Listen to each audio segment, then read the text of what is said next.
Okay, this meeting is being recorded. Okay, we'll call to order the Lebanon City Council meeting for May 26, 2020. Clerk, please roll call. Farrell, Here, Gale, Here. Jenkins. Jenkins, I see him. Johnson, Here. Mack,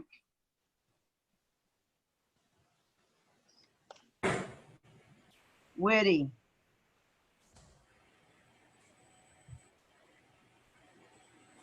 Wright, Here. Zerlini, I see her. Jenkins, Jenkins is here. I was sorry I was muted. Mack,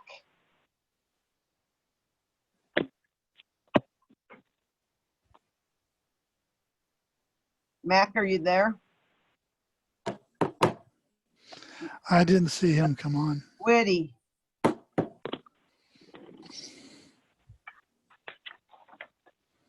Zerlini,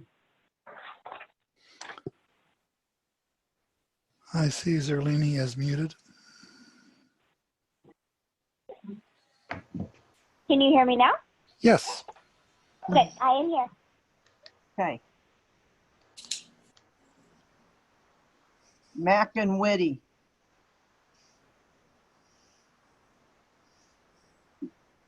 You see either one, George? I don't see them online. Well, then we shall proceed. I'm going to be adding John Long here in a second. Okay. There's somebody with a phone number 50450, and I don't know who that is.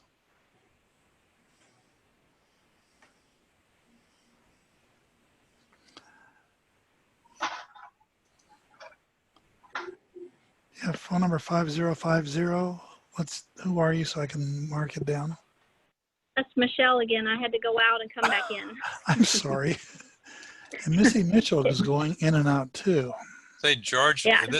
this is John Long. This seems like it's different and more difficult to get into the meeting this time. I saw some screens I didn't see before.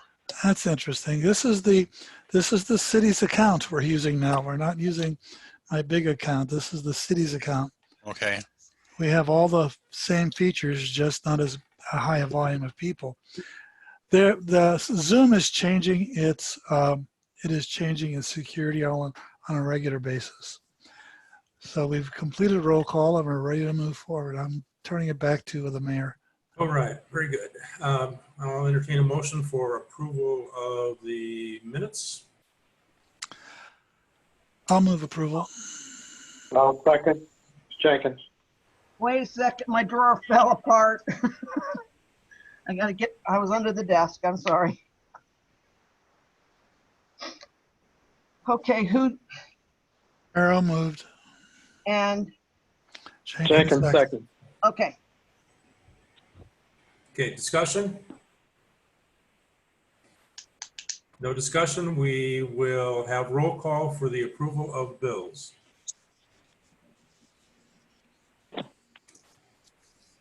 Bills or approval of minutes? minutes. I'm sorry. Oh, Okay, Farrell, Yes. Gale, Yes. Jenkins, Yes. Johnson, Yes. Mack, Whitty, Wright, Yes. Zerlini. Yes. okay, we will now entertain a motion for the approval of the bills. I'll make a motion that we approve the bills. I'll second. Gail. Jenkins and Gale.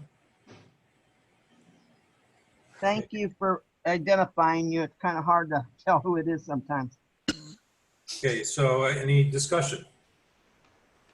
If none, we will have roll call on the approval of bills. Gale, Yes. Jenkins, Yes. Johnson, Yes. Wright, Yes. Zerlini, Yes. Farrell. Yes. Okay, committee reports, we'll start with streets and alleys. Since Mr. Mack appears not be on here, does anyone from Street and Alley want to make the announcement of June 1st? You want me to make that announcement? I guess I already did, didn't I? Okay.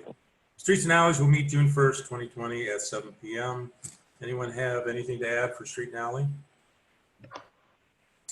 All right, then we shall move to Finance. Mr. Jenkins. Yes, sir. We've already approved the bills. We're on number 2. I have a recommendation for the council to approve the acquisition of a system to allow online bill pay. I think we're supposed to get some more information on those. We had, I think it was 2 or 3 companies. And then Sherry was going to give us some information on a company she had heard about or was familiar with. I gave that to Michelle. Okay. Michelle, do you have any information for us? Yeah, we did another meeting today at 10 o'clock, and it was one that Tri-County Water uses. And he's supposed to send us the high points of the meeting today. There is a little bit of a charge with it. It's $54 a month.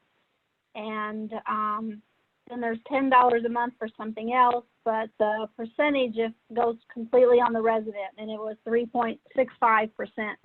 And then after we talked to him for a while, then he went back and said, because I said, you know, if there's going to be a charge, because we've already been talking to a company that had no charge for the city and just a small amount of charge for the residents.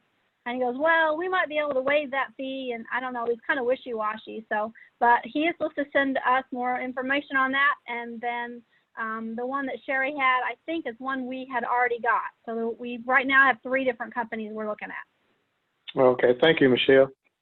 Mm-hmm.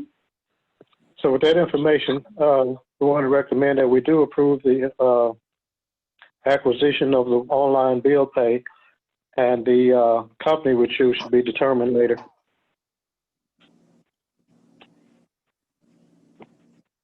We have a dollar amount that we're looking at? No, I don't think we should do that until we have what the costs are going to be. I agree. It'd be good Right. to have the name of the company first. Right now, we're leaning toward GovPayNet because there is no fee whatsoever to the city. There's a nominal amount to the residents. It was $1 for a bill under $35 and 3 point some percentage, which he said, I don't have a set price on that yet because he's sending that exactly what it would be. So that's the only one that we can see that's minimal cost to the residents and no cost at all to the city. The other ones, there was some cost to the city involved. Based upon the discussions we had last week, if we were going to approve any, it would be the gov.pay, because that one, so far, including the one you brought to us tonight, appears to be the most stable and has the lowest fees. Yeah, the guy we talked to today was not the original one. We're supposed to have the original salesman, and he got called away, so we got his fill-in. So that's why we don't have the exact information on it. They're going to send that to us. But my only thing is with GovPayNet, is the responsibility of if there was a fraudulent charge is on the company, not us. If there's a back charge, if there's something that doesn't clear, that company takes care of it. And so and they don't store any credit card numbers or anything. So it seemed to be less risk, less cost. So that's the one we're leaning to, but we're going to get all of them. We're going to look at all of them, all of us that do it, me, Trish, and Luann, and Katie, and then we're going to decide. But we're leaning toward the GovPayNet right now. Okay, with that being said, Mr. Mayor and George, and I understand what you're saying. We want to have the price amount and the company before we vote. But I was thinking we could still vote to purchase a system, and then decide on the company, and then we'll vote on the company later, because we'll have all the information then. I If think you the want to next wait, council we can do that meeting. after. Oh, sorry. Why go through a two-step process Yeah. when it won't get started and we won't start using it until we approve the company anyway? So Well, that's fine. I would say let's That's wait. fine. It's in 2 weeks we can get the whole thing settled.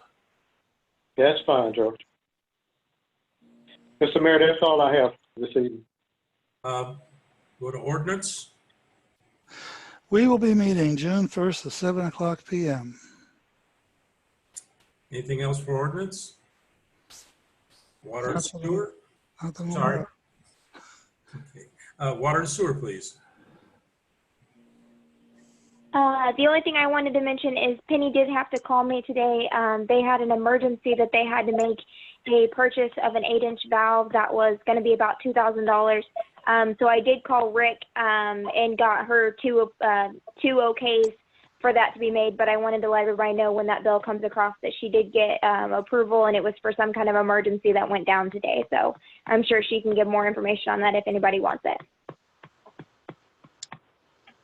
Okay. Is that the approval? Is that we have approval of a change order for another bathroom at the wastewater treatment plant? That's not what you're. Oh, yeah. Yeah. No, that's not what I'm referring to. Okay. Is Penny able to talk, or is she only on the chat? She can talk if she wants to. She just has to unmute herself. Penny, do you care to share information about the bathroom and what that is that we're needing the approval for? Muted.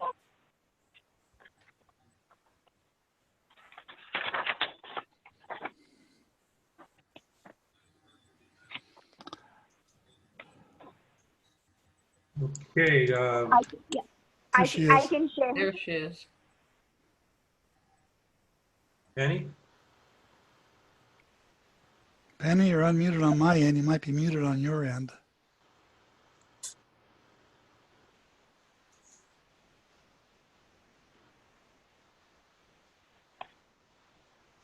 Well, if I don't think we can make a vote unless we can be able to talk to Penny. It sounds like a pretty common change order. I assume that the bathroom is something that's absolutely needed as a part of the wastewater treatment plant. So My only Yeah. question will be the one that I would ask if she's giving the report is why was that not picked up during the design? Penny is talking on chat. So I can elaborate as long as Lakeland cooperates here for me. She called me. The original plans, it got left off. So there was a miscommunication, I guess, in the plans at one point. And so when she went in and was inspecting after they started working on this area, she said something about, yeah, and the bathroom's right there. And they said, there's not a bathroom in here. So she caught it. And so they were able to do this as a change order. It was in her original plans, but I guess the ones that they sent to us, it was not in those. It got left out. And that page was completely left out of the plans. So we didn't catch it until now. But so that's why it's just now, but there's not been enough work done down there that it's okay for us to go ahead and add it in. It's not costing us a bunch of extra money or anything that we're adding it in later. So, and I want to say the cost was around $7,000, but I could be completely wrong on that number. I can't remember for sure what number she gave me on that one.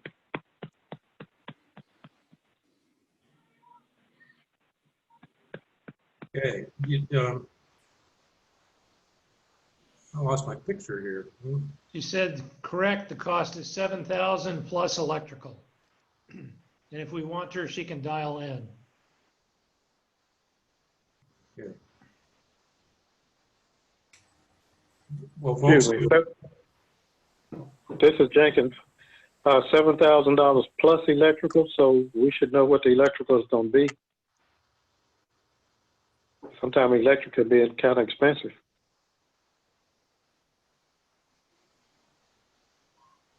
When she had called me, I think the way that I went is that, I assume that I kind of surprised that for code that we don't have to have a bathroom where she's talking about, so I didn't think much of it, but I know that I'm sure if she absolutely needs to, she can get that electrical, but I know that we need to we probably need to get the change order done so that they can put that in before they get too much more work done. Fair, I understand that. Maybe, well, I'm sure we'll get the cost later. Thank you, Jessica. No cost on electrical yet is your comment. That's what it sounds like.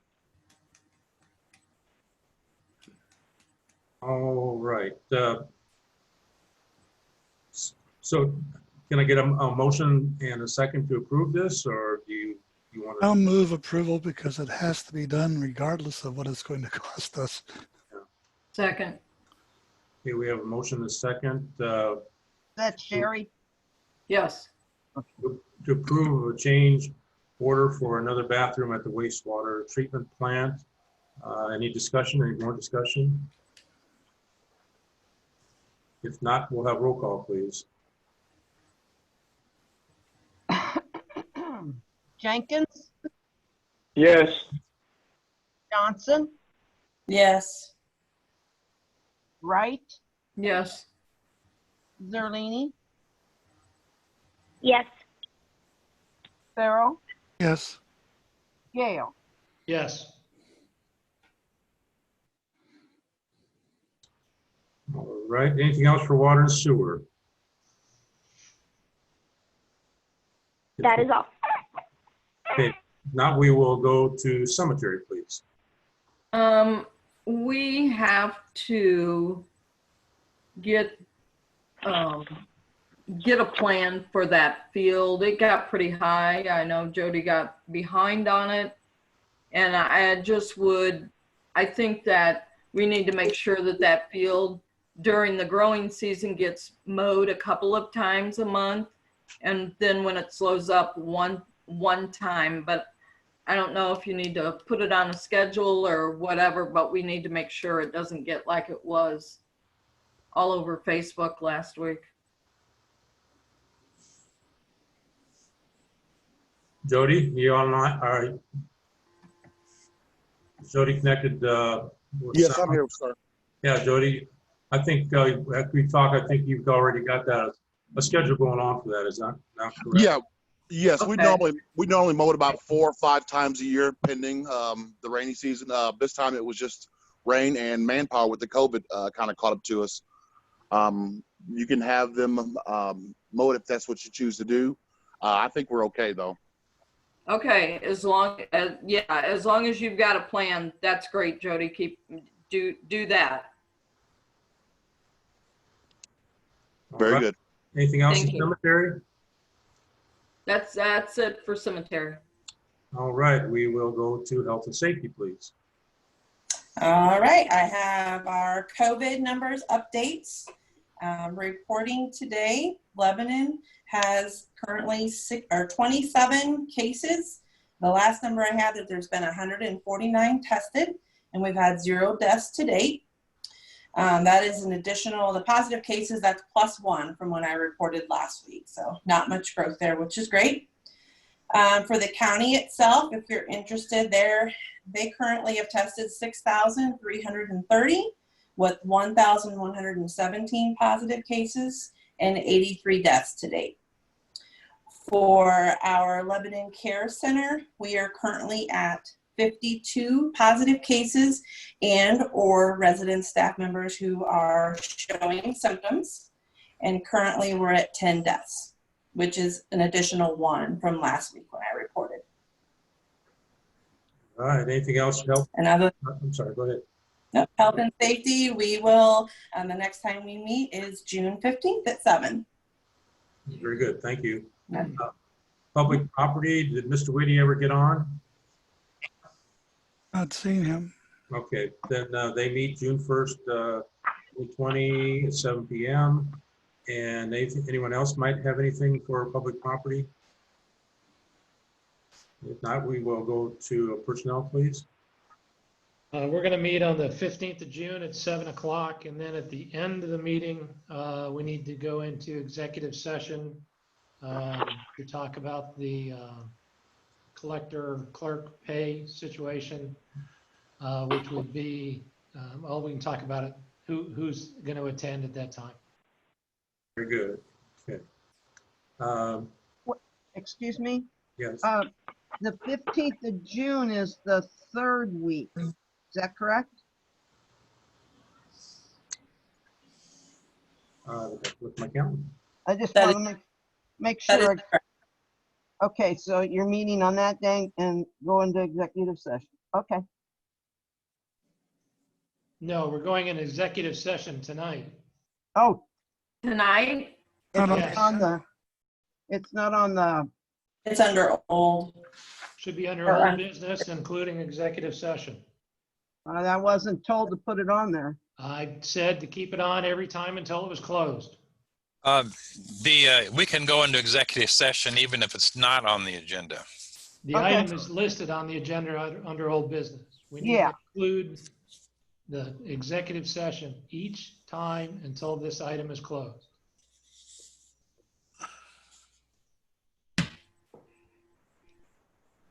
Well, my understanding, John, that we can still go to executive session. Yes, we can.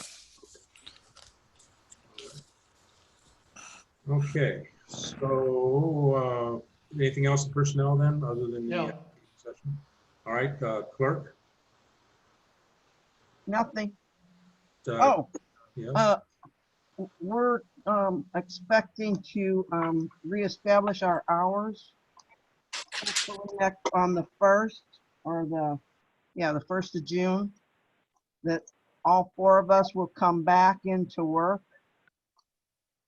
Does anybody have any comments on that? Does that mean you're opening City Hall?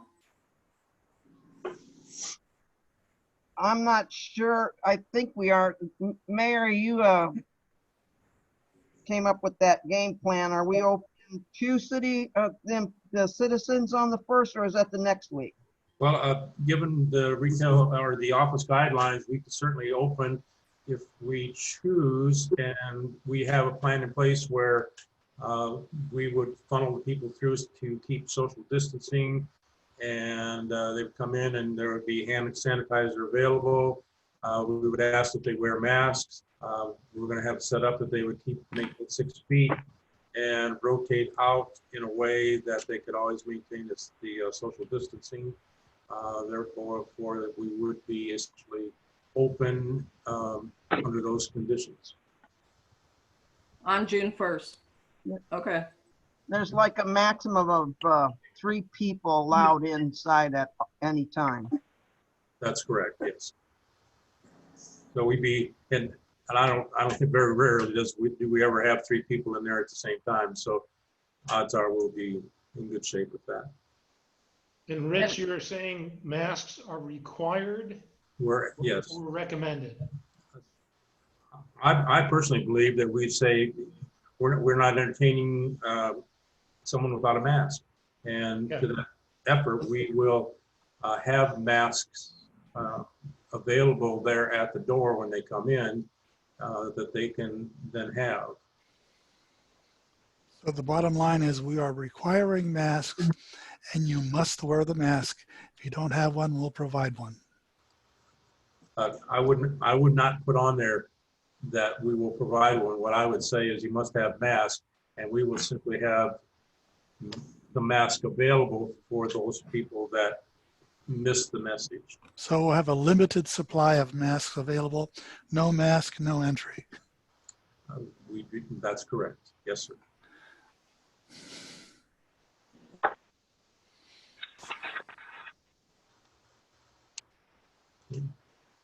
Any other? Nope. Look, are you done? Okay. Annie says something, do you want to note on the bill? Do we want to note about that on the bill? The bills will be going out in the next couple of days. I think that's easy enough to do, isn't it? I don't see any reason why we can't put that in the bill. Yeah, we should put that on the bill, I think. What is water and safety isn't here. Water and safety.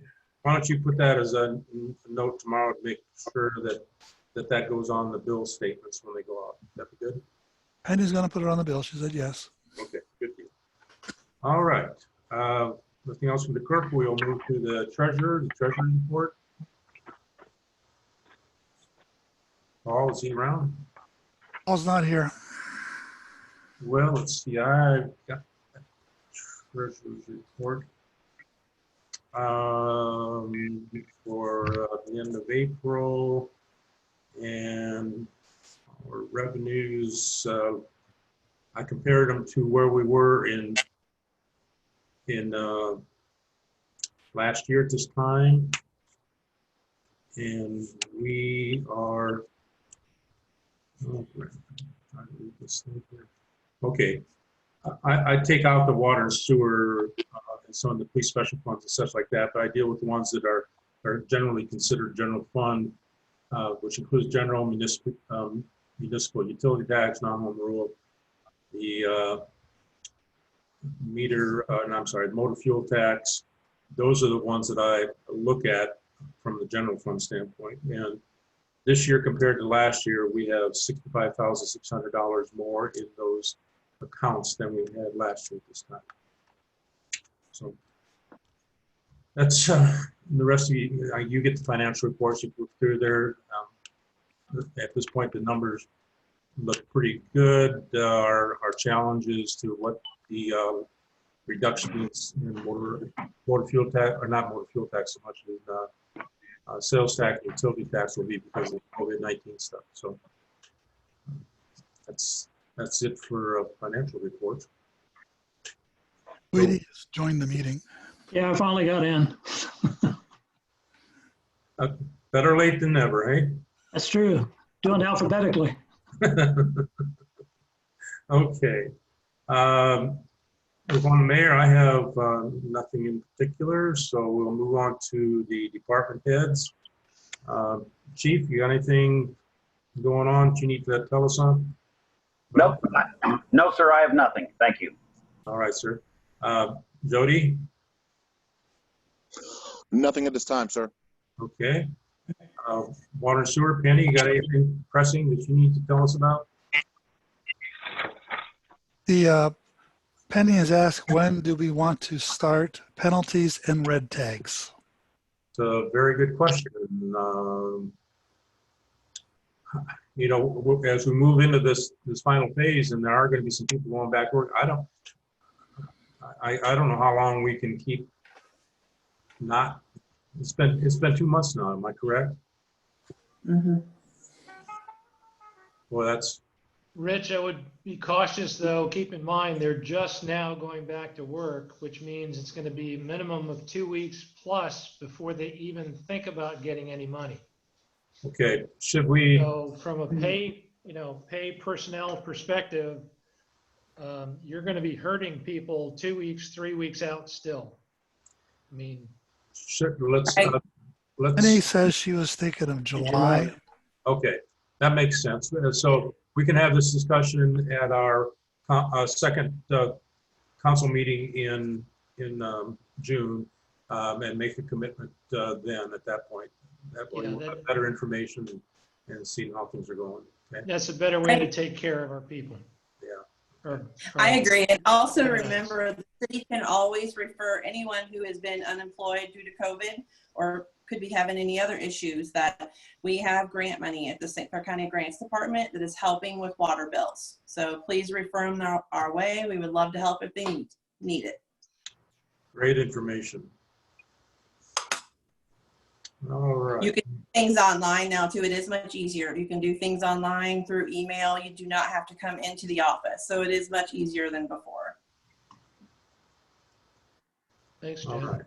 Yeah. Great. All right. So now we are down to Dale. Are you on board? No, sir, I have nothing at this time. All right. Michelle? I just have one thing from an accounting standpoint, as far as keeping the time for sick time and vacation time and anything like that. Since the stay-at-home order is lifted and the ordinance ran through that for the COVID childcare and everything like that, does that mean on the 29th then we are back to doing as we did before?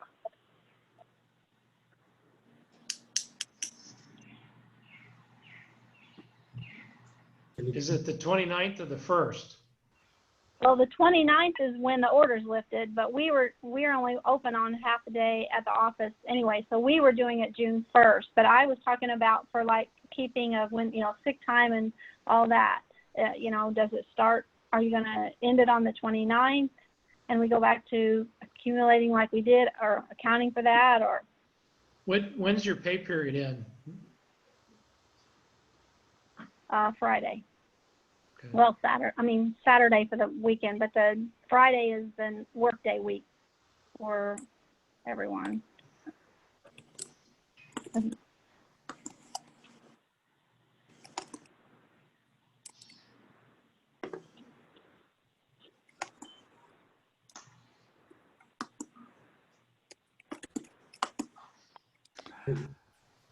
Further Anybody has any comments? Right now, it's still essential businesses because even it isn't wide open in phase 3. There's a limitation on what businesses can still be open, and there are rules established for that. So I don't know. We're opening City Hall as of June the 1st. So it might be that our employees will be back on the real clock June the 1st. I would also add that a lot of the child care facilities are opening June 1st, and school would have been out of session, so it should be into their kind of normal style of summer plans as far as people who have kids. Yeah, with regards to this going into the next phase and all the guidelines, the city did receive from the State Department of Commerce guidelines for the different types of businesses, including childcare, parks, all of that stuff.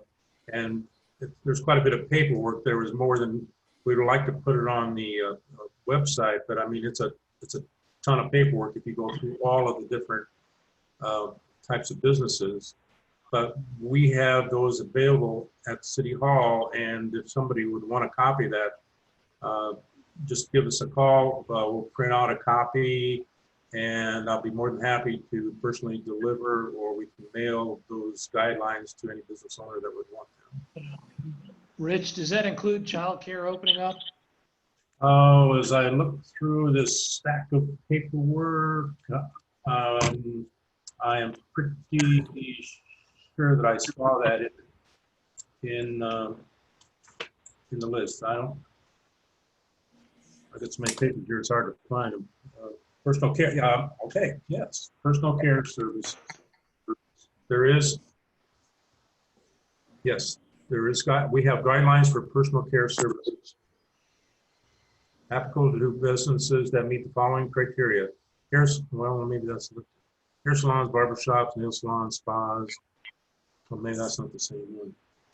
I'd have to look through here, Rick, but I know in that whole list of things, I didn't print them all out myself, but we have that list, and we can check that, Luann, we can check that and send that off to Help Mom if we need I mean, it. as long as the child care opens up, that was one of the big concerns. As long as that's going to open on 1 June, then it makes sense that we revert back as far as the sick time and vacation and all that to the 1 June timeframe. Yeah, that does make sense. I mean, Lakeland's daycare opens June 1st. Help for Mom is opening June 8th. They just have limitations on how many kids they can have in each room. So there's some little stricter guidelines, but most daycares are trying to open June 1st.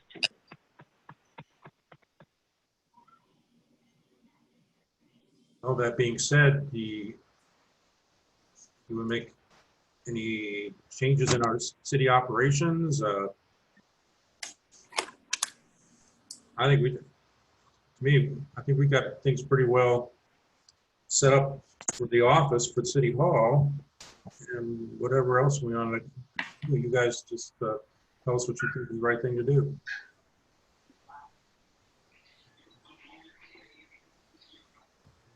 Okay, hearing nothing, I guess we'll just move on. Well, we need to give Michelle an answer. I think we ought to, decide on the 1 June. I think June 1 would be fine. because there is June 1, as long as we're applying applicable guidelines. Okay, then what I'm hearing then is that you want to make a motion that we use June 1 as that date. I think that we need. I'll move that we open up city operations on June the 1st within established guidelines by the state. Established guidelines, okay. And I'll second that, Mr. Jenkins. All right, so we have. Either Gail or Jenkins, have your pick. You got it? You got it, clerk? Yes, I had an emergency. I just got back. Oh, okay. Well, we have a motion to, as of June 1st, to George, did you make the original? I didn't get it all written down. Yes, I made the original motion that we should open up all city operations as of June 1st within state guidelines. And I'd like to add the city guidelines that were established for City Hall. No. Within state Oh, I'm sorry, you're in a bad mood. and guidelines. Okay. Okay, you want to read that back to us, and then we'll have then we'll call for roll call. I have that they motion to start June 1st, open all city operations within the state and city guidelines. Very good. Any more discussion? Hear me? Roll call. Wait a minute.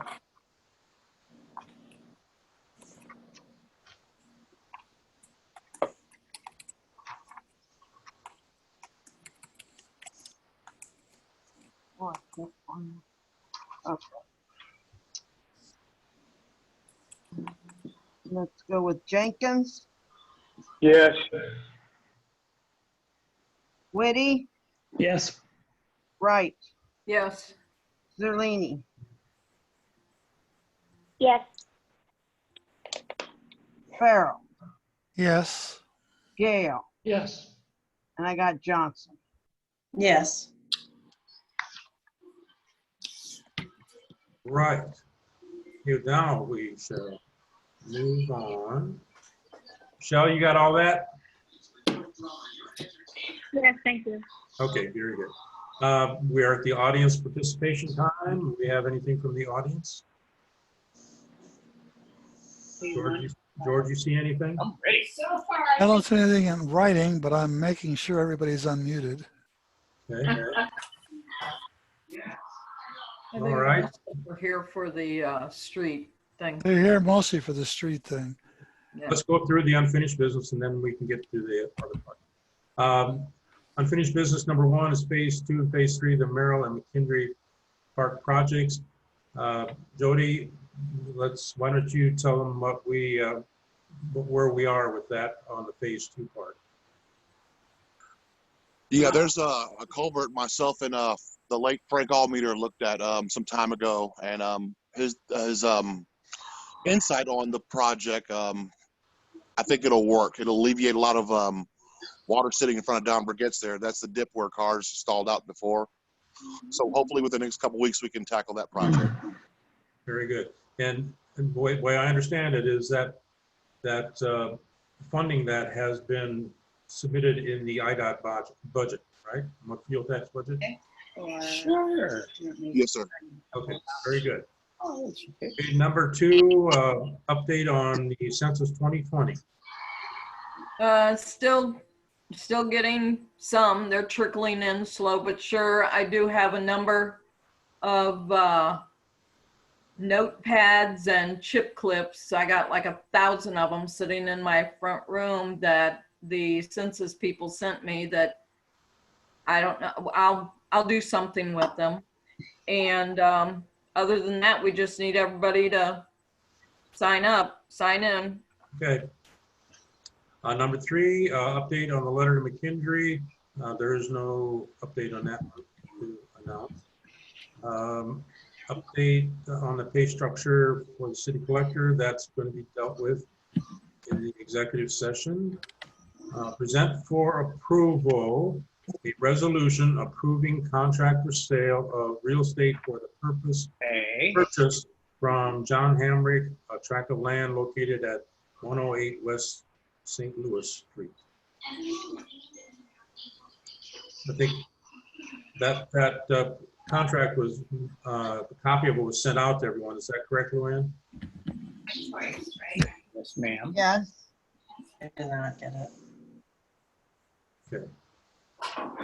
So we need, John, do we need a motion for the approval of the resolution? Yes, we do, Mayor. Okay, so I'm seeking an approval for the resolution to approve the contract for sale of real estate for the purchase from John Hamrick, a tract of land located at 108 West St. Louis. Motion and a second. Can we highlight the details of the contract? Because I do not believe I received that. So John, would can you display care to it. enumerate on that? Well, let me bring up the, I've got that open here. I just need to find it. The purchase price is $25,000. And let's see, I think the city would, under this contract, would agree to bear the closing costs, which involve paying for the commitment for title insurance. I mean, typically, usually the seller pays for it, but we, in order to persuade Mr. Hamrick to agree to the purchase price, I think we've agreed to bear the closing costs. We've got within 7 days, a commitment for title insurance will have to be ordered after this, if this contract is approved tonight. One thing we may run into is that the title insurance companies have found it impossible to do their title searches over the last month or so because the recorder's office has been closed. So we really don't want to close. We don't want to pay our money until we get a commitment for title insurance that persuades us, that convinces us that there are no liens on the property.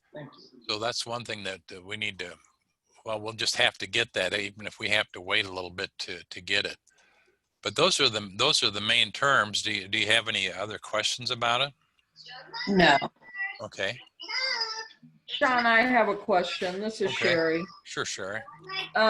Originally, this was presented to us that the person donating it was going to donate the land to us, so that when I was talked to about it, I made it perfectly clear that I did not want the city responsible for any payment of anything.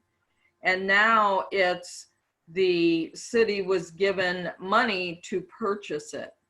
So I'm concerned now, what is this going to cost us?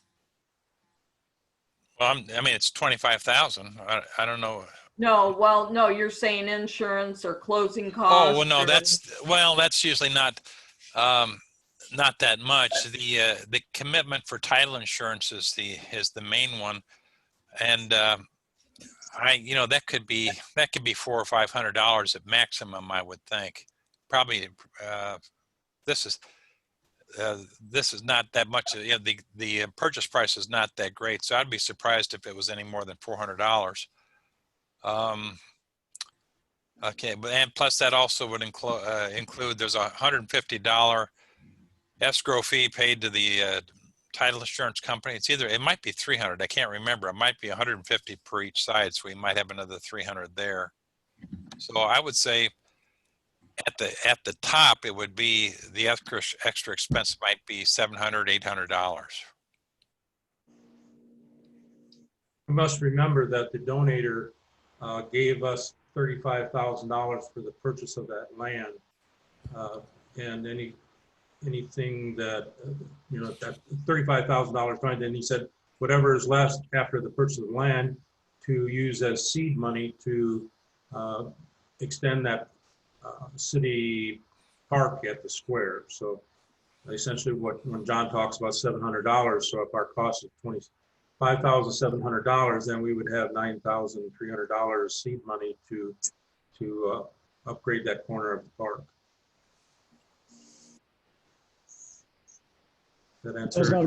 going to be developed into a war memorial or something, wasn't it, Rich? That was the thought of the donator, that it's probably not going to be, well, probably, I'm just speculating, but my guess is it's going to be more than $9,700 or $9,300 to get a war memorial, but I may be wrong. It may be less. But either way, we at least have the money to start it, and then we would expect that. I think it's one of those cases where the public would be a big help in putting together a war memorial.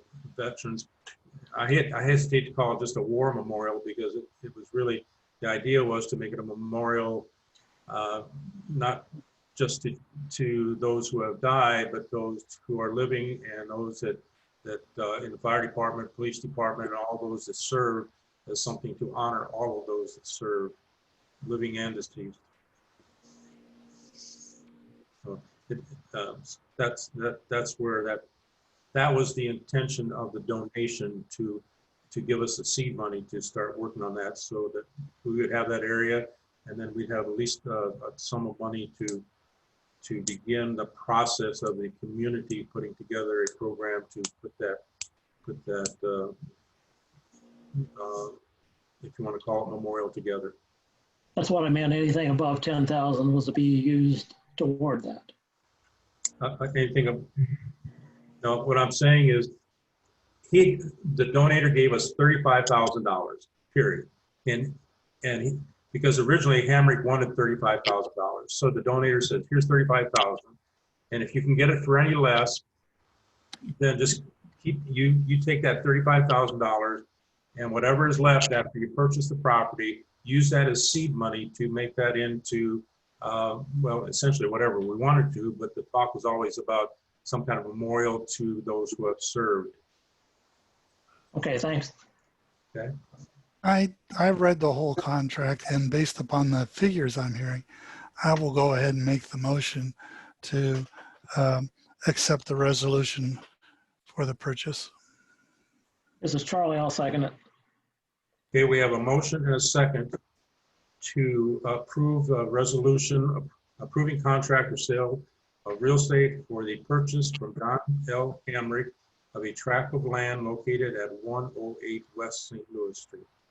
Any more discussion? If not, we will have roll call, please.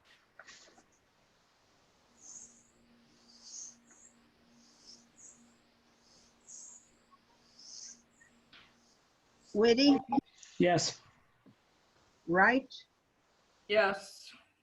Zerlini, Yes. Farrell, Yes. Gale, Yes. Jenkins, Yes. Johnson. Yes. Very good. John, we'll leave it up to you then to move on to the next one. We understand that it might be a while until we can get all we need to get the thing processed, but at least we're on the road to get. Yeah, I told Mr. Hamrick that I'd give him a phone call tomorrow to tell him if the city council had voted to approve the contract. And then I'll contact the title insurance company to see if I can get them moving on that. They'll probably want me to send them a copy of the contract, which I'll do. I'll see if I can find out how long it's going to take them to do the title search. All right, very good. Thank you, John. Number 6 is Zoom meeting update. That's Here's what I know about it. We have a month-to-month account for 2 hosts. We had planned to have our administrative assistant or webmaster have the second account for now to take, so I wouldn't be running the meeting essentially from the computer. Although everything is now going to the city account, the meeting recording is going to the city's account in the cloud with Zoom, so there's nothing personal happening. However, we need a second person to do it because Katie, because of employment issues, is unable to spend the time on Monday nights and an occasional Tuesday. She would essentially be doing every Monday night plus planning commission meetings and zoning board of appeals meetings until we're able to go to face-to-face. And until we get to more than 10 people, that's not going to happen. So that's what we need, is somebody who hopefully would be a city staff member to take on that responsibility. Is that right, Luann? Yep. You got it right. Well, Is you that don't yes want or the mayor voluntary? to screw it up. Basically, it says to be a second host, as long as I'm holding one of those host accounts, if we're going into a closed session, I can handle that. But we need to have somebody who's going to come online, open the meeting. I spend about 2 hours after the meeting waiting for the video to convert and then upload it to YouTube, and the city will need to set up a YouTube account, and somebody will need permission to set up a YouTube account under the name of the city. So there's a place in YouTube for these to be made public. They could be made public on the city's website, but the city has to have enough server space to maintain it.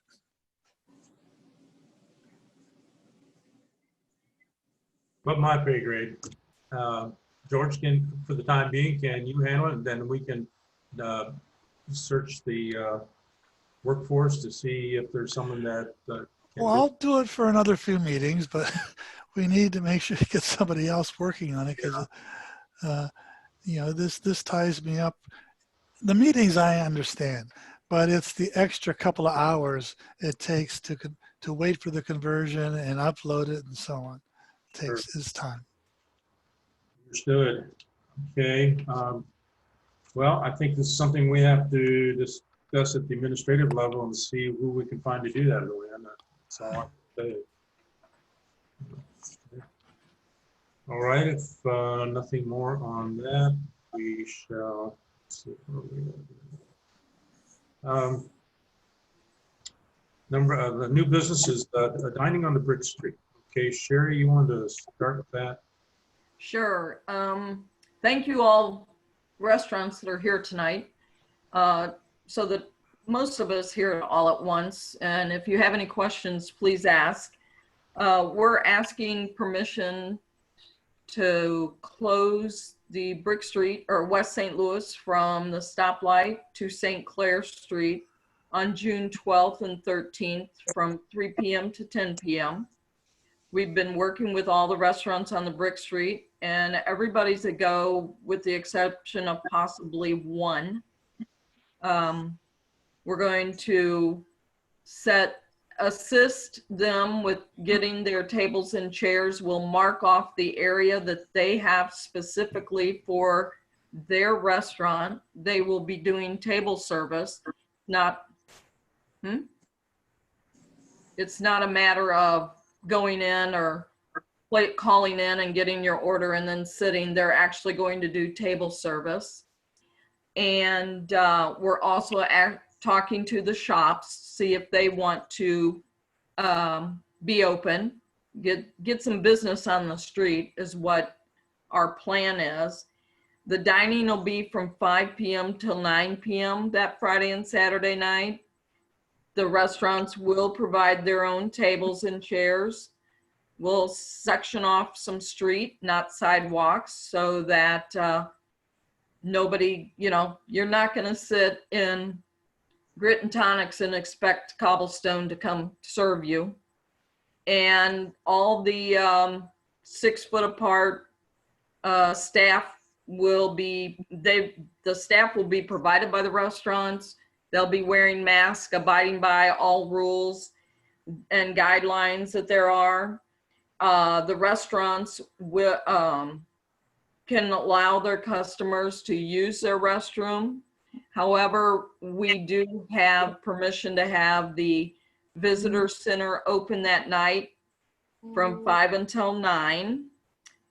And handicap, this should be great if they're, as we all know, our buildings aren't really handicap accessible if they're in wheelchairs. So this should help anybody that is in a wheelchair come enjoy Lebanon. We originally said this was Father's Day, but Father's Day is the following weekend, and hey, maybe we'll make it for the next weekend too.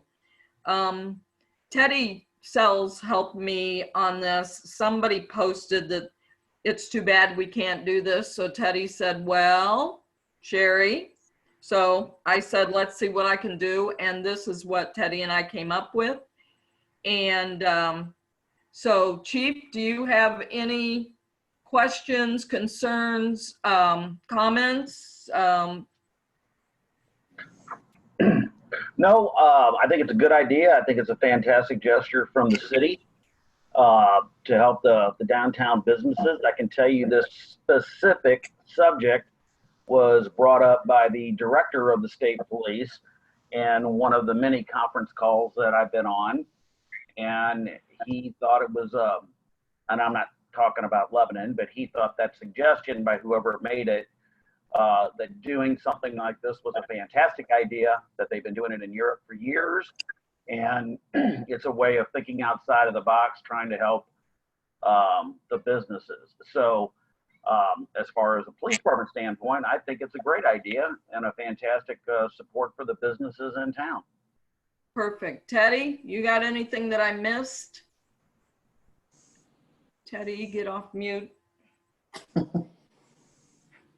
told him to get off mute. He's not muted by me. No, he's muted. Oh, Okay. He is. All right, I got it. No, I think that's pretty well it, unless anybody has any specific questions or anything. I have only one additional suggestion. I think this whole idea is fantastic because when I saw Fallon do it, I immediately emailed the mayor and asked him if we could be doing a similar thing. So it's something that we're supporting. The only concern I have is the fact that we probably, as a part of this, if we do a motion on this, is to have a temporary reduction of speed limit to maybe 15 miles an hour through the area during that one lane that's open. Oh, whoa, George, we're completely shutting down. Oh, you're going to shut it down 100%. Yeah. I'm not going to have the one way because I have a something map else. sent to me with a one-way street down the center. No, don't confuse the Separate two. idea. Yeah, Okay, then forget it. If it's shut down completely, I'm not worried about it. yeah. All that map emailed to me today, and it had that one way down the center of the street saying, That'll no, be, we got to have 10, 15 mile an hour speed limit. yeah. That's a whole different program that we'll discuss after Sherry gets done. All right. Do I have any restaurants that would like to comment or question? Sherry, before the restaurants comment, I'd like to voice my concern. I think this is a good idea, and if it works out good, I'd probably like to see this done again after the pandemic is over. But during the pandemic, and this will be our first time, my concern would be how are we going to enforce the CDC guidelines and the health guidelines so we won't have an experience like they had in the Ozarks. I know we're not as big as the We're Ozarks. not giving them, okay, we're not giving them numerous tables and chairs. We're not, if they go into the restaurants to use the restroom, the restaurants are being advised no loitering around the bar, no ordering from the bar, go in, do your business and get out. I don't think we could fit as many people in Lebanon that were in the Ozarks this weekend. I'm pretty sure of that. We could try, but we'd have to have more attractions. Yeah, more water, more beach. If I may, Mr. Jenkins, we talked with several of these restaurant owners up here, and they're all aware, and we actually had planned on also providing the actual guidelines from the county and the CDC. So it kind of boils down to that's where the restaurants are going to have to watch, just like they would if we weren't shutting the street down to give them more space. Okay, The so we're rules, leaving it up to the restaurant to enforce. that was my initial plan. Yes, sir. Okay. Well, we'll see how it works out. It sounds like a good idea. We'll see how it works. Thank you. Okay, Adam? let's then talk about a follow-up idea that's been passed around. What do you think, Sherry? You want to talk about that part? I too? was going to just see if they had any question about the one where it's totally shut down on June 12th and 13th. And if we could do it the following 19th and 20th, if that was a possibility. Is that going to take a motion, or is that going to be one of the mayor's discretionary things? Well, we can do it by motion. I just wanted we invited the restaurants here so that they could voice their opinions, their thoughts, something that we may not be thinking of, or, you know. Sherry, do the restaurants want to do it the following weekend also? Yeah, I mean, I have a question. Is this like a trial? Because I think if it goes well and it doesn't get abused, I mean, do we plan on being able to do this until we get into the next phase of being able to open and spread out inside? I mean, I would think that most of us would like to try and continue it if it's helpful to us. Well, I was asked earlier about the guidelines and rules. I mean, for us at Great and Tonic, and I feel the other restaurants too, we're going to try our best to make sure that we can follow all those rules, because this is something that could potentially help us up until reopening. Right. Otherwise, if this is taken away, this could really affect our business, and you know, who knows how long until we can actually open up. This is giving us a chance to make some money to keep us afloat for a while, you know. Okay. Can we, Sherry, can we talk about the other ideas, so that, because the two of these kind of mesh together. Okay, just so that, yeah, man, restaurants, so that you know, this is our, Teddy and I came up with the Friday, Saturday. And then the mayor came up with an additional plan that's going to be a good plan that none of you probably know about because it just came up yesterday. So he's going to present that. Okay. What the idea is to make the first 3 blocks of West St. Louis a one-way going from east to west. And we would run that 1 lane of traffic right down the middle of the street. We've done all the measurements and such, and it would allow for each store owner or any business owner 12 feet into the street to do whatever. If you're a retail store, that would be yours for pickup, delivery, parking for your store. If you are a restaurant, a bar, that area in front of your footage of your frontage would be available to setting up tables, and it would be 24/7. And what we would do is you'd have your area. If you're as a restaurant, you could put your tables out there. You can use the sidewalk. It would all be open to your use at your discretion. And with regards to traffic control, it would at the Monroe Street connection there, where the stoplight is in front of the police department.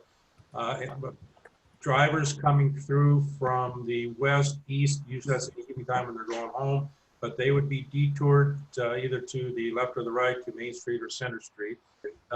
We made it one way from east to west. The idea is to make it one way from east to west because of the natural flow off of the stoplight intersection. By doing it this way, we don't have to close off that turning lane into the downtown area. I've been in contact with Chris Brothers Asphalt with regards to signage and such, and they have put the city into contact with a company that does that signing, and they can do it per all the IDOT requirements. They're going to be putting together a cost estimate to do that, and they'd be totally responsible for setting it up and maintaining it. There would be some kind of special tape that the road construction people use that we could put down to mark the lane of travel so that it's very obvious where you're supposed to drive. Each intersection would be open. Of course, you could only make a turn to the west, but still you'd have total accessibility. You'd have the parking on the side streets, plus the parking on the main drag, plus obviously the City Hall parking lot. And essentially all of a third block of West St. Louis Street would be open because especially in the evening time, there's really not any too much going on up there. So, and we would leave it like that until we're through this whole crisis. Or like for the restaurants until things open up from the standpoint that the restaurants are free to do what they will. This gives you the opportunity day and evening. I mean, I love this June 12th, 13th, and June 19th, 20th, because that gets us notification, gives people notification that we're open, but then also that doesn't really do anything special for those businesses that are retail and are being opening on a limited basis in the daytime. So the idea was that we would just open this up in this way to give all of the 3 blocks, make it open to the public and give the businesses some room to operate in this current environment. Mr. Mayor, I've put the map that I received just before the meeting up on the screen for anybody to see. Rich, explain again the 12 feet. Is that for what? What's that from?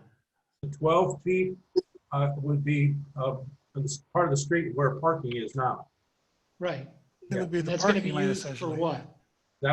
That's at the discretion of the business owner, directly in front of their business.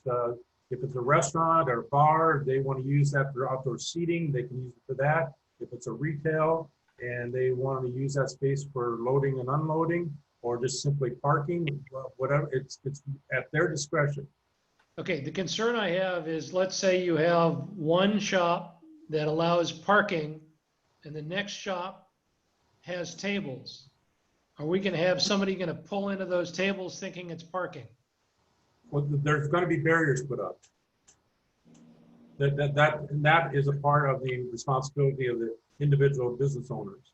Okay, There won't be anybody parking in front of any shops, I don't believe, or restaurants. I thought of two of them that may have deliveries, the antique shop and the used furniture. That might be tricky because they neither one have back entrances. Yeah, so if they want to use the area in front of their building as a pickup and delivery, that would be under this effort would be acceptable. But what if Yvonne's got tables set up? That's what Rick's trying to say. If Yvonne's got tables, I don't want somebody pulling in right where I might be dining. Well, the individual business owners are going to have to, like I know of another place they do that, where they have a kind of seating. You have roped off in some way. You make a designation that this is not available for parking. You have to do that. But that's why we're getting the signs and running. This needs a little more discussion, but I think part of it may be resolved by the business owners if they could get together and talk. For example, the northwest corner of Perla and St. Louis, the first businesses along there are not restaurants. They would only be, if anything, pick up and delivery or stuff like the optometrist and those couple of places. It could be arranged that they trade off with the restaurants for some restaurant space. So the restaurants where they're crowded together, for example, on the first, between St. Clair and what's the next street over? Well, Dr. Jazz is going to use his side, Yeah, they've got a side place. but Ron's and the Lantern are very close together. Yes. Right. They're close together, so they would have a place. And then you're looking at I'm trying to picture all the shops in my head. Then you've got the art gallery. The art gallery is not going to have any pickup and delivery, more than likely. And then the next one would be Jill's place. And Jill is, Jill may, then there's several storefronts there. So that's an area that could be a pickup and delivery area, even for restaurants. So they don't have to worry about an individual restaurant coming in. So if the city could consider that these are designated pickup and delivery areas, these are designated restaurant areas, I think we would solve the issue of somebody coming in a wrong spot and with a car coming in where there's tables by just making them bigger blocks and not saying 30 feet. So I think there may be a little more discussion, and we might want the business owners to weigh in on it. Yeah, Missy Mitchell was, she was trying to get in the meeting, and for some reason her effort failed. She texted me, so and she's. I can't see the chat right now. So get Rick if you can. Oh, do the chat. Jody said it'll be like Belleville. And Missy asked, parking diagonal possible? Will barricades be provided? Also, parking diagonal where? I don't know. That wouldn't work. Is mixing parking and I think that just needs to be looked at a little closer.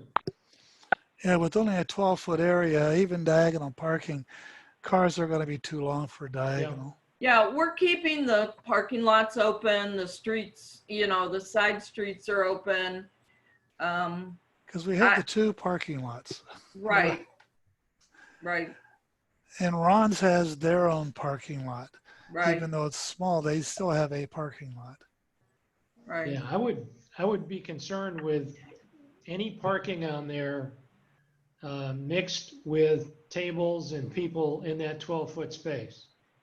I just pictured one of our older residents coming through there and trying to pull into a parking spot. That's all. I honestly am not, the only parking I can honestly envision is Robin's Nest doing a delivery or a pickup, and the other furniture place, if they do a pickup or delivery, maybe we say pickup and delivery before 11 o'clock. I don't know, because of places, I mean, I do know Adam and Linda open before 11, but they're not in the area that those two would be in. The eye doctor, if we leave Pearl Street open, there's a handicap place and other parking on Pearl Street, and they can also park in the parking lot, the new parking lot. It sounds like a good plan. I just think we need to present it to the shop owners, the restaurant owners, and just get some feedback from them as to whether it's doable or not. We're trying to think of their business. They need to tell us if it's doable. Well, we've got a few business or restaurant owners, if they'd like to voice their opinions. There's a chamber. It's definitely doable for Grit and Tonic. I mean, it would be amazing to help us out that way. So we agree. I don't know about everyone else, so. Yeah, breakfast doesn't travel well, so people being able to actually serve breakfast and have a real full menu would be fantastic. Sarah, how about Cobblestone? Yeah, we're definitely interested in whatever you guys deem us available. We'll definitely use out there. We're appreciative of everything, even though we do have a patio. We would still be interested in being involved in the street as well. In the restaurant provisions that we got from the with this new phase, you might want to give me a call tomorrow, and I can read you a particular part out of those requirements that might be very pleasing to hear. So Jody did make a comment about signage is going to be key. We don't want kids running across the street. Like I said, that was Chris Brothers Asphalt advice is to, because I asked them if they could have any signs that they could let us use. And they said, well, yeah, we do have some. And of course the city has some, but they said what their recommendation was is to have this company that specializes in signage, and they follow all the IDOT rules, so they could come in and take a look at it and see what they recommend for us to do, and then any signing that we would need, we would actually rent it from them. Yeah, do you have an idea of cost, Rich? Well, they have to come in, they have to analyze it, to give us an estimate. No, I haven't gotten it across yet. And Mr. Mayor, this is Jenkins. I think it's a good idea, but I think probably what I would like to see is for the dates that we've already discussed, the two days, to see how they go, and then that'll give the business owners a chance to kind of put their package together, and then we can go from there. Like Rick said, we need to let them handle their business and then bring it to us, so we can see, and they'll get an idea, I'm sure, after we had this first 2 days of the with all due respect, we're comparing apples and oranges. I'm totally for these special events on June 12th, 13th, and the 19th and 20th. But I think what our objective in my talking to the business owners and such, the objective is to get as much activity uptown during the daytime, particularly because most of our, there's a lot of businesses transacted during the day in those restaurants and such. And like the Grit and Tonic, they probably focus more on the evening time. But there again, I say that we want to have it so that these businesses that aren't restaurants and such have this availability during the daytime to access customer base. Somebody. But yeah, I understand that, but what I'm saying is after we have, what is it, the 19th and the 20th? 12th and 13th, 19, 20. 19th and 20th, and then everybody will see how it works out. And then the shop owners and business owners, I have some kind of idea where they might want to make some tweaks and changes and stuff. And then we discuss that again, or they can bring it to us and we have a discussion then. I think that first of all, Sarah Upchurch had her hand up for a while and she's wanting to say something. So Sarah, are you still there? Yeah, I am. Thanks. I'm curious. I know it's 12 feet out from like the road, but is it like, how long is it? Is it like in front of the entire business? Like, for example, like Grit and Tonic has like that thing, but you can't get into the parking lot. Are they going to be allowed to go all the way down to the corner? Are we going to be allowed to go all the way down to our place? Your place, the Cobblestone, you actually have 3 storefronts there. So you got quite a bit of space. We actually, Sarah, Teddy, and I created, but we don't have a drawing of it, how we would have the restaurants laid out.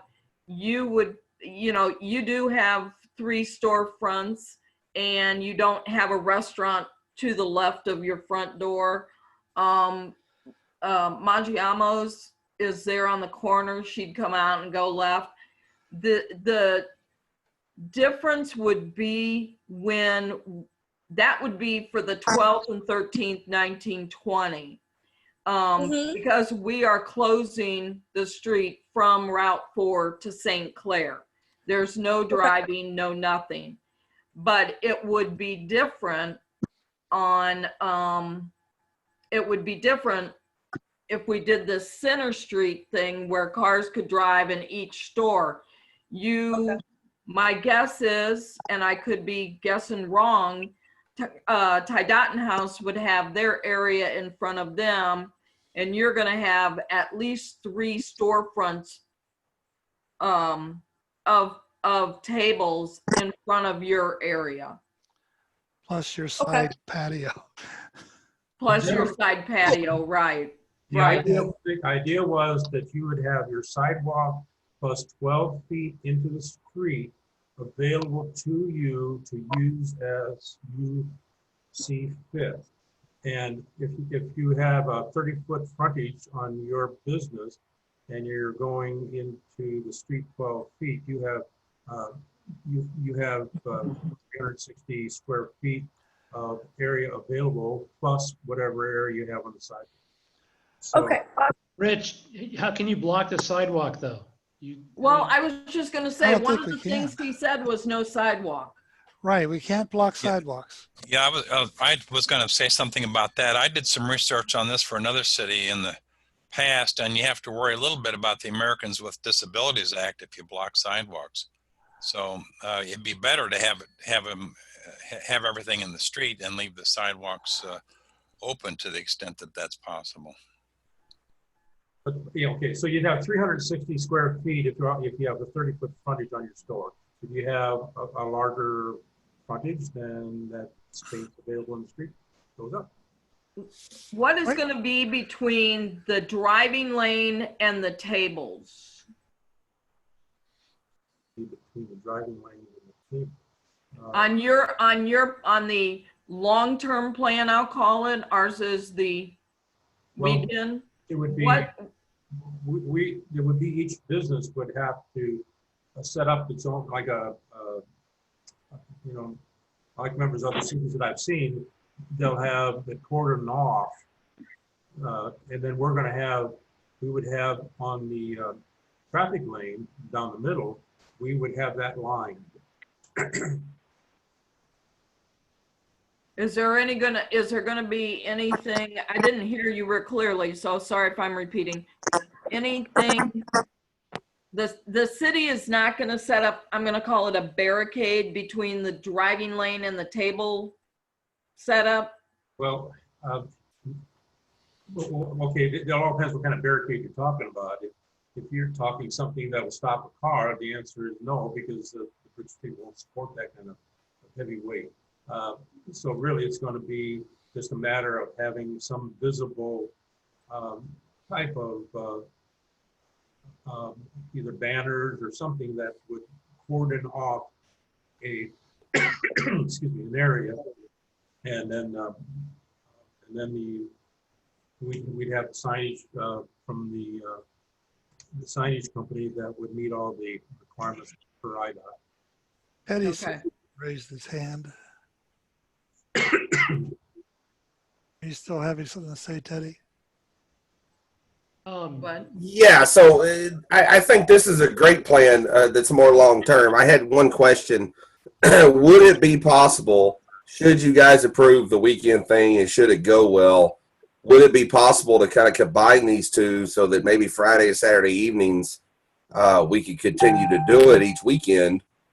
And then, of course, have the one-way thing during the week. Is that something you guys might look at? No, I think he's gonna do it all the time. 7 days a week, right? No. What I meant is so this plan is great because it gives all week, all day, not just 5 to 9, a couple of evenings. My question was, would it be possible to continue on Friday and Saturday nights, closing the entire street off as kind of just a weekend evening thing? If I hear the question correct, Teddy, I think the answer to that question would be yes. Okay. So don't use the driving lane on Friday and Saturday nights. Just make it a street shutoff. Right. It's kind of combining both plans. So it takes closing the whole street on Friday and Saturday evening. So it's kind of not only is it helping during the week, it's helping on weekends. And, Friday and Saturday nights, I know for most people that work just during the week and not weekends, that's kind of the times they try to get out and do things and things like that. So. Well, actually, Teddy, I totally agree with you. I think that if we could get the one-way action going immediately, and then on the 12th and the 13th and the 19th and the 20th, have the special events where we close down those first 2 blocks. I think by opening it up, we give a chance for the 12th and the 13th and the 19th and 20th, a better chance of success, because we'll have already opened it up to a certain, well, like I said, completely. And then we have a special event on those 2 weekends. I think that one enhances the other. I agree. Rich, think could we we play ask well. you to at least contact the businesses and get their input back? Contact the company to find out, I think what between Sherry and the I, cost we've is going to be. contacted just about everyone. I was gonna say, Teddy and I we told everybody we'd be back through there Wednesday and Thursday once we had information. Hey, Linda's had her hand up for a while. I'm trying to find a way to break in as a moderator. Linda? Hey guys, I'm really excited about the one-way thing, but I heard some concern about waiting until after the 19th and 20th. I understand that it needs a little more fine tuning, but I also, it sounds like we need some time for signage too.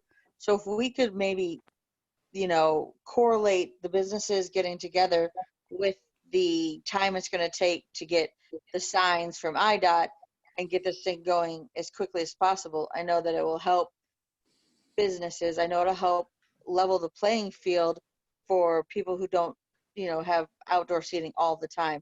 I know Adam at the Lantern and me at Manjamos and other businesses, we don't have outdoor seating. So I'm personally concerned that when I open back up, that my takeout will go down, because who wouldn't want to go sit over at Cobblestone if they can sit outside? You know what I mean?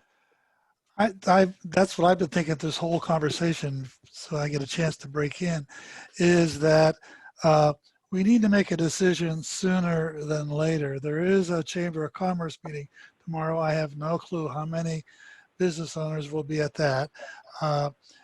It's a Zoom meeting also. And we're also dealing with, we have our next council meeting for our council decision June the 8th. At the same time, that makes it a little easier. The mayor has the authority under our omnibus resolution just to make the decision. So we can do one of a couple of things. We can make a motion on those 2 street closures and get that out of the way, because there are 2 things on the table. There's the street closures, and then there's the ongoing process. The mayor can institute that ongoing shutdown 2 lanes, do one-way street on a temporary basis until we get till we can make a decision. If that's going to be really long-term or it's going to be short-term, he has that authority. So rather than sitting here hashing all this out, the mayor should just talk to the business people and make the decision, in my opinion. Well, and then he needs to talk to the company as well. I mean, Rich, right. You said find you don't out know what it's going to cost. We find need out what it's going to cost, get them in here. Figure. I mean, if it's going to be $15,000 for the signs, that's different than a couple of $1,000s for the signs. And is it possible to borrow signs and rent signs? We have different things we can do. And we're looking, we don't know what signs are going to be needed. Basically, we know we're going to have signs indicating the highways, the roads closed, or there's single lane, and signs telling people to turn left and right. That is why we are going to professionals, and they're already looking at it. So I will have something from them within the next day or 2. Then we should just turn it over to the mayor. And we're going around in circles right now. And I think we should just turn it over to the mayor, let the mayor make the decision. We honestly have done a lot of groundwork on this already. We're not coming into this meeting not having done a lot of work. I spent a good part of this weekend trying to throw this thing together, and a good part of today trying to get this all the details put together. That's why I sent out that diagram to all of you, so that you would have a clear picture of what we're trying to accomplish. Here again, the whole objective is to get that downtown open to the extent that we can as soon as possible, to reconnect with the public, I guess would be the best way to put it. And at the same time, let's take this advantage, take this opportunity to get known as a destination place for some great places to eat and some nice specialty shops. It's my perspective that if you'll excuse me for using the old saying, when you're given lemons, you make lemons. And that's where I'm at with wanting to get everything open to the extent that we can, as soon as we can. I don't think anybody's going to argue with that. I think that that's what our goal is. We need to get it done. We've been discussing this for 45 minutes, and we don't really have to, the council doesn't really have to make a decision. I believe you'll find there's a consensus to just go ahead and do it. Okay, I've got a pretty good idea of what your concerns are, and I will be hard at it tomorrow, getting answers to those and getting the information from the sign people as to costs and all of that, and then I'll bring it back to you guys in some fashion to get your thoughts. Good So enough? can we do the 12, 13, 19, 20? I would say that's council choice there, because I don't see any inconsistencies in what that particular idea and what we're trying to accomplish for all the downtown stores. We did have a chat about the chief. What does he think about the total street shutdown? So that's Chief, you can tell him what you told me. Huh? Chief, you still on? He left us. Oh, okay. Well, No, I'm here. I'm here. Oh, he's here. Okay, they're questioning, but they wanted your opinion on, and you and I have talked about it. So why don't you just tell them exactly what you told me? My opinion, as I stated before, this is a great gesture on behalf of the city. I like both these ideas. Ultimately, you guys have done the legwork. This is to benefit the businesses in town. And again, the city is just trying to show a good gesture to try to help them out. I think it's a fantastic idea. I can't speak for the businesses because I'm just a dumb cop. So, I mean, for them to open up their business, just using Yvonne as an example, who's closed, she wants to open up. She has to get help back in there. She's got to get insurance. She's got to do this and do that. Is it going to be practical for her to do this? Will the business be there? So those are all questions these businesses have to ask themselves. And obviously I don't have the answers to, but I'll just repeat myself. What you guys are doing, I think, is fantastic. And you told me that the director of Illinois State Police has no issues with what we're trying to accomplish. Oh yeah, I thought I'd stated that earlier. Yeah, the director of Illinois State Police thinks it's a fantastic idea. Other communities are doing exactly what you all are talking about. Hey, and as moderating the Zoom thing, there are 3 people with hands up, and we ought to give them at least a chance to say something, and the rest of the council be quiet. How about gin and tonic? All right. The only question I have is I saw a text come up or something come up in the chat saying if we would be liable for the barricades and the signage or incurring that cost. To me, that's going to pretty much hurt us because we're not looking to fill 100 tables out there. We're a small specialty place that, we're limited on what we can do, and adding those extra costs would kind of put a nail in it for me. Well, we won't know the answer to that until we find out from the signage company exactly what the costs are, and then, but would we be liable for that? Would the business be liable for that? at this point, I would say no, but Okay. that it might be a matter of some people donating. Let's first find out the cost, and then we work from there. That's all we do. Here again, we can't make any decisions about that until we have. Okay, and Sarah had her hand up, and then Linda. My question was actually the question that Talani just asked about the signage and the barricades. Okay. Are the signage you need the signage to be like approved by IDOT? I think what I stated was that the company that Chris Brothers Asphalt uses to rent their signs on their projects, they referred us to them, and the reason that they recommended that we use a company that does this as a business is because they know all the IDOT rules. They have all the different kinds of signs that we may need, And they come in and they put it up.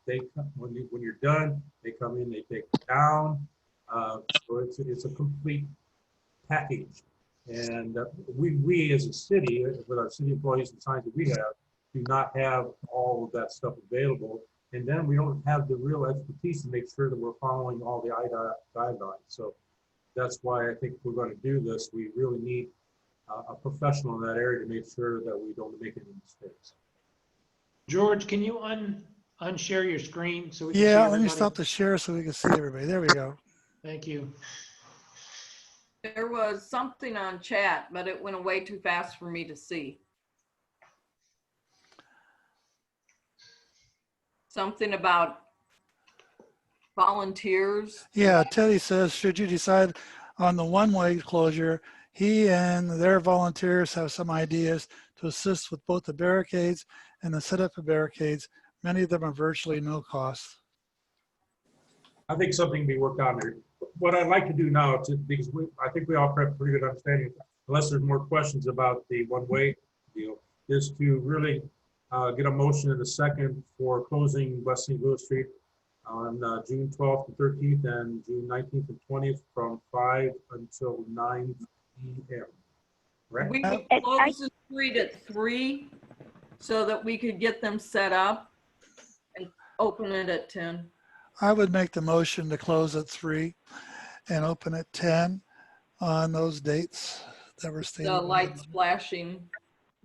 I'll second that motion. Okay, this is for, we have a motion and a second to close the first 2 blocks of West St. Louis Street on June 12th and June 13th, June 19th and June 20th from 3 p.m. to 10 p.m.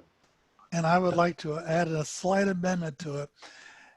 Even though we're closing it at 3 o'clock, we're not asking that service begin at 3 o'clock. And I think a reasonable time would be 4 o'clock for service. What did you say? I'm sorry. So that we're not dealing with people setting up and some getting service and people coming in. We ought to set an opening time for service, and that should either be 4 o'clock or 5 o'clock. I think 4. We said 3 o'clock because, you know, we always have cars sitting out there that don't know how to read. Right. No parking signs. And we will have people assist the restaurants to set up. I think if people get there at 4 o'clock, I don't think it should be earlier than that, but I don't have a problem with people Some of the restaurants may not be prepared to serve at 4 o'clock, but we should at least establish a starting time since we're treating this as a special event. So for the motion, we have it now. We have it that the street will be closed from 3 p.m. to 10 p.m. Is that right? Right. And businesses can provide service from 4 p.m. until 10 p.m. We'll make sure that's in their packet, George. Yeah, we'll make sure they Can, get all that. can I ask a question real fast? Go ahead, Jess. Okay, so a lot of the other cities that are doing a similar thing that I've looked at have the businesses applying for an event permit or some kind of permit to close the section under the business.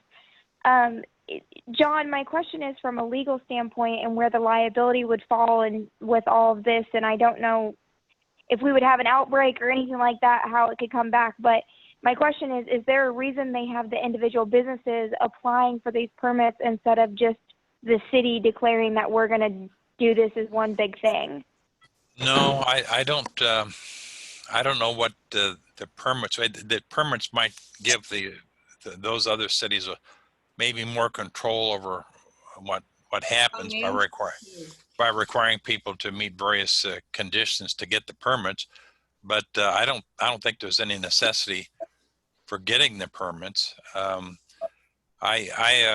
thing that's crossed my mind is whether if somebody's out in the street and somebody falls down on the street because there's some kind of uneven or rough place there, whether that would cause any liability for the city. It'd be no different than the liability we might have if somebody fell on a rough place on the sidewalk. And I would think our insurance coverage would extend to that. So I don't see any reason, Jessica, to insist on having permits. What that would do is just create a lot more paperwork here, rather than just allowing this to go forward and get this done. It would be a cost thing. I agree. And if we extended that Bob decision to the street being intended, the people on the street being intended users or permitted users, the insurance still covers it. Hey, John, this is Jenkins. Yes, On Mr. Jenkins. the question about the permit, and I was just thinking, the other cities may be requiring to have a permit because to acquire the permit, there's probably some stipulations there that the businesses would have to attain. I'm sure that's true. Yeah, I'm sure that's true. Without a permit, if somebody didn't want to go by the guidelines, then the city wouldn't have any leg to stand on.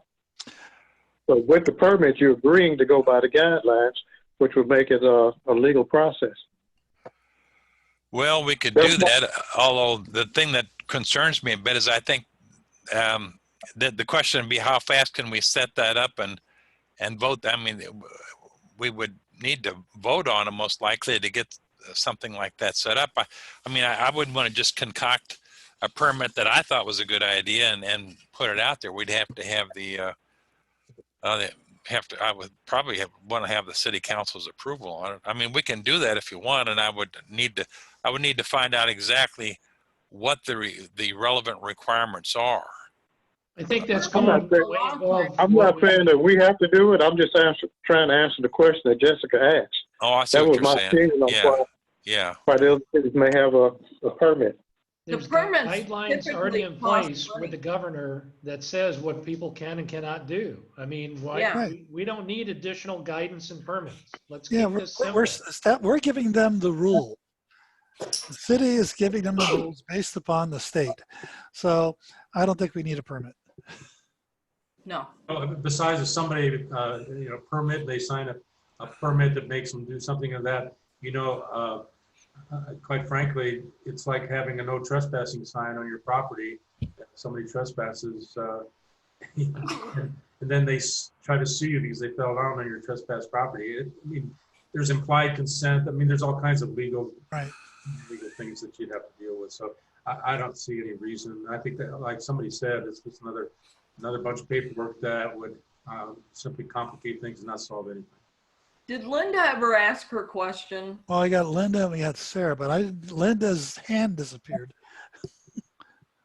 Tired of holding it up. Will we vote on this?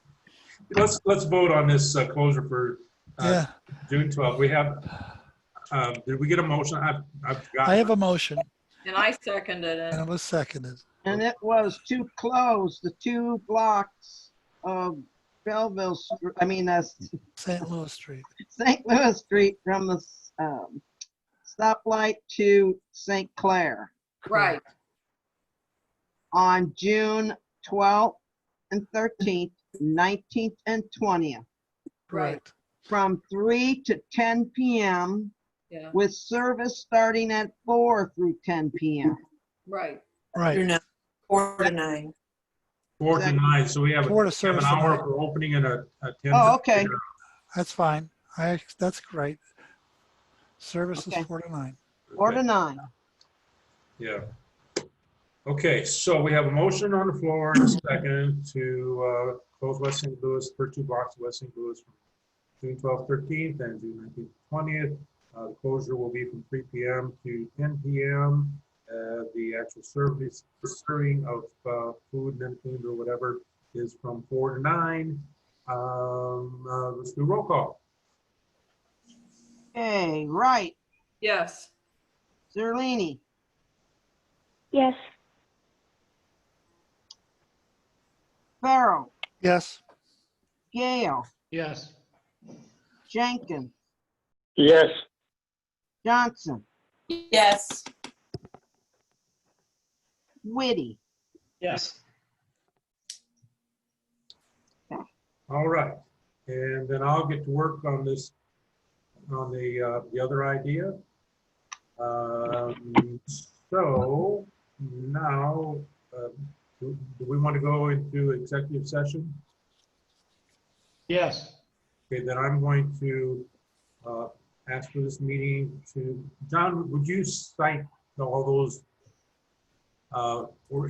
legal numbers and such that you need to cite for us to go into? I can tell you what it is. It's executive session under 5 ILCS 120, section 2, paragraph C, paragraph 1 of the Open Meeting Act for consideration of the appointment, employment, compensation, discipline, performance, or dismissal of a specific employee of the public body or legal counsel for the public body, including hearing testimony of a complaint lodged against an employee of the public body or against legal counsel for the public body to determine its validity. Thank you for reading that, Rick. I was trying to remember the right number, so you spared me there. I had it tucked aside. Will Okay, we and- be making any vote after this or any decision after this meeting?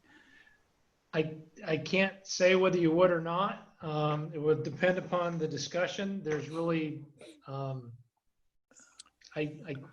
can't give you an honest answer yet, George. And the question is whether anybody's going to sit around and wait, or Right. we can just, We do need the 8 aldermen or 7 that are present, the mayor, Mr. Long, and then I have asked our accountant to act as the pro tem clerk during this time frame, so she would remain on to take minutes for us, so that one of the aldermen doesn't have to do that this time. Can I ask a question real quick before you guys go into executive? I got asked by a couple of the restaurants the other day, will there be any issue with alcohol when we close the street? Is that going to be any kind of a problem? Not if they have a liquor license. Okay, so that's what they were asking. The folks that sell alcohol already, they'll still be able to. People could take them to their table, that whole 9 yards. Yep. Okay. All right, perfect. Thank you. Any restaurants left on, thank you very much. And I'll be around with some information in the next couple of days. Okay, so I'm going to, Don, what do you call it? We take time off from the regular meeting. Well, yeah, just a recess. 'Cause yeah. Okay, I'm going to call for a recess. And we have to vote on the closed session? Pardon? Yeah, we do have to vote on the closed We session. have to Yeah, vote we on do. the closed session yet. Yeah. All right, so right now then, a motion, I assume, Rick, that you made the motion. Yes. Second. Second from, who made the second? Farrell. As long as the clerk knows, I don't even know. Okay. Got it. Any discussion? No discussion, we'll have roll call, please.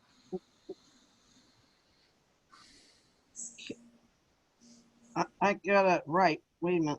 I got it. Did you say me? Me? Yeah. Okay. Okay, Zerlini. Yes. Okay, Farrell, Yes. Gale, Yes. Jenkins, Yes. Johnson, Yes. Whitty, Yes. Wright. Yes. Oh, double time. What time are you calling that as? As of 8:50, the regular meeting of the city council will go into recess, and we will open up in executive session in what do you think, George? Can everything get changed around? Should only take me a minute. Michelle, your phone number is 5050? Yes, that's me. Yeah. Okay. Now I know who to put in there. So it's the city council, John Long and Michelle. All right, why don't we open up the executive session at 8:55. That way anyone who needs to do anything real quick and then come back. Does that sound good enough? Sounds good. We'll take a 5-minute recess and then reopen at 8:55 and then do our business. Yeah, I'm pausing the recording at this point. I can't hear anything. George, you're muted. There we go. I didn't realize I muted when I went back to the main screen. We are recording again. I move we reconvene so we can adjourn.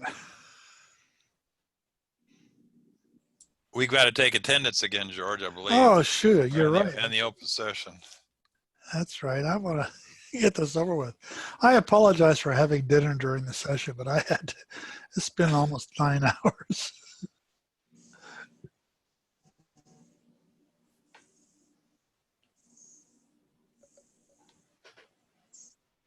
Are we missing some people, or is everybody We're all in here. here? Oh, we're all here. All Okay. here. No, you're missing Mr. Jenkins Mr. Jenkins isn't here yet. and Charlie. Charlie and Michelle. There's Charlie. Yep. Because if you hit the leave button, you have to hit to go to the meeting and not leave the meeting. Yeah. Okay, I had somebody just enter the meeting room. I have no clue who that is. Who just came into the meeting? That's a strange looking phone number there. That's not a phone number. That's a Zoom number. Oh, okay. Okay. Let me find out. Oh, I bet you this is the people from the Facebook stream. Penny is back. Luann's back. Anybody else? Your wife's there. We're just missing Mr. Jenkins.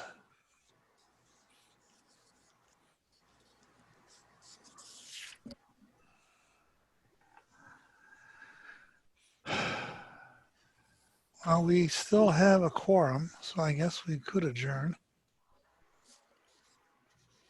Well, someone's going to need to take the roll first. I got it. Okay, good. You just got to tell me what time that you're going to start up again. 9:28. Thank you.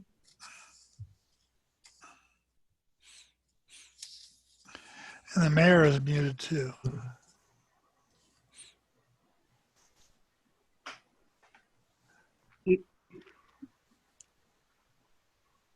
Just tell me when you want me to take roll. Well, the mayor is still muted. He's saying something. Uh-oh. I'm unmuted by my thing. Okay, you're on. There you go. All right, go ahead, Luann. Okay. Farrell, Here. Gale, Here. Jenkins,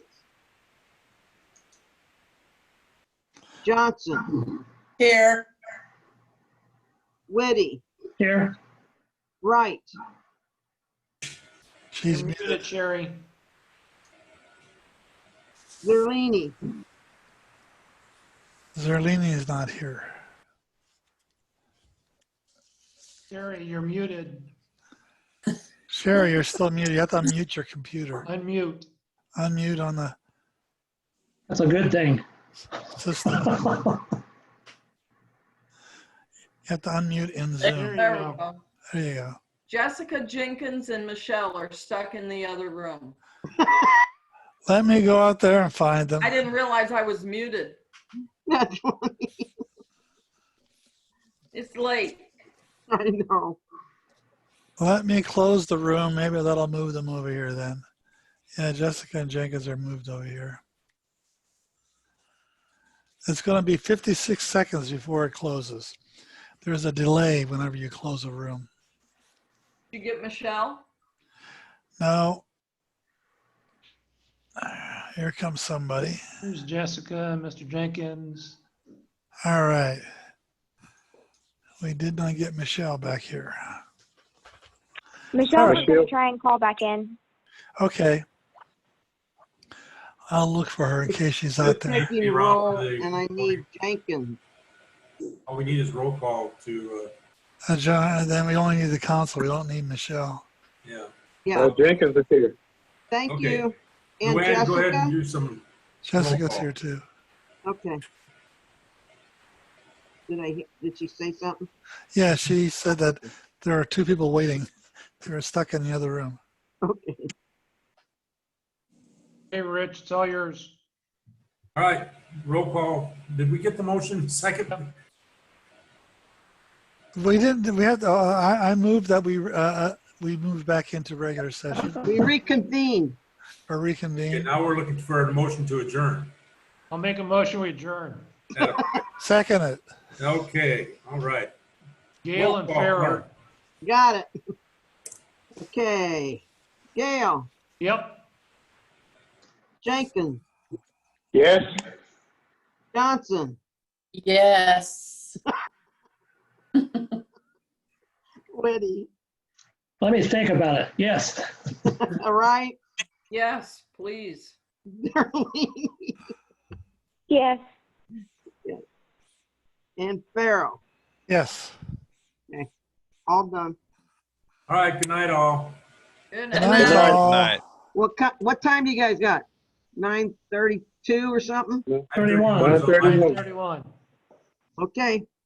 Thank Luann, you. I'll have to Thank come back you. up and get that flash drive again and put this recording on it now that this one's done too. Oh, gotcha. It's in my box, right? Yeah.